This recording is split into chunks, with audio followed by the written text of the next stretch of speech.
if you are watching this video, you should have just watched the video where we learned for the first time about counting quantities of coins over $1.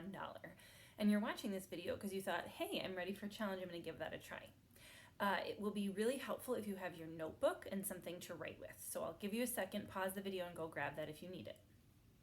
All right, if you've got your notebook, let's give this one a try. I want you to draw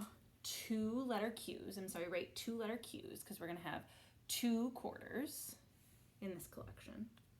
Q, Q. And then we're going to draw some dimes. 1, 2, 3, 4, 5, 6 dimes. Next, we're going to do our nickels. 1, 2, whoa, I dropped it. 3 nickels. And then we're going to have some pennies. 1, 2, 3, 4 pennies. Okay. So I'll hold this for just a second while you get it in your notebook. And then let's remember our strategy from the last video.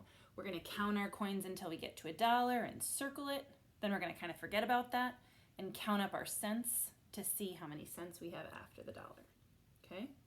So let's start with our quarters. I see 2 there, so I'm going to remember that counting by 25s goes like this.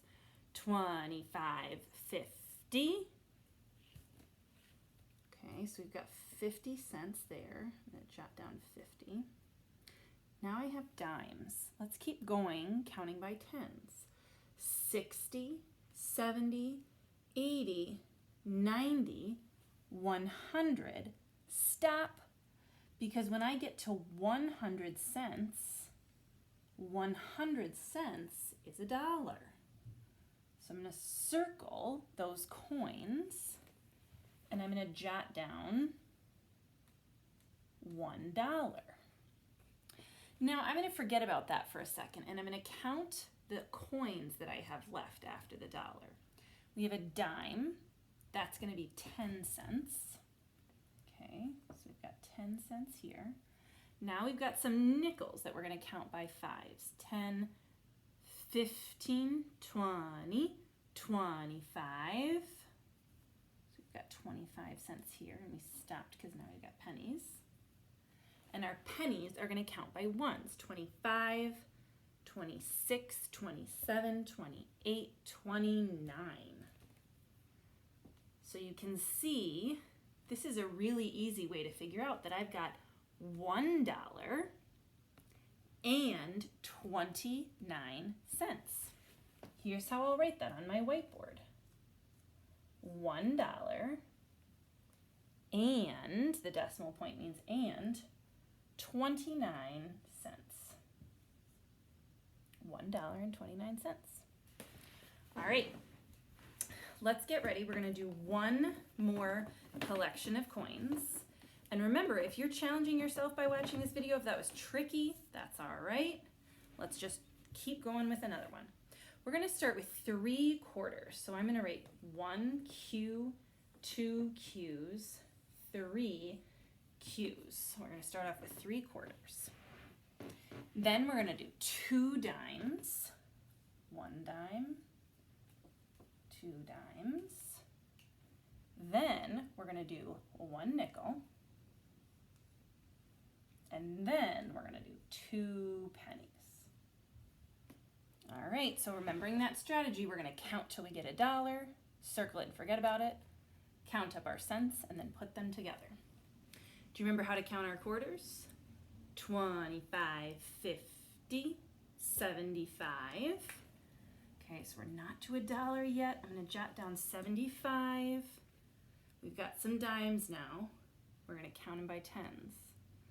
75. Ooh, this is tricky. 10 more than 75 is 85. 95. Okay. We're still not quite to $1. Let's see. This nickel over here, what's 5 more than 95? 5 more than 95? 95, 100. There we are. That's $1. So I'm going to circle all of those coins we just counted because they add up to $1. It's really, really bad handwriting. to erase that and do it again. $1. Okay, now I have 2 pennies left over here.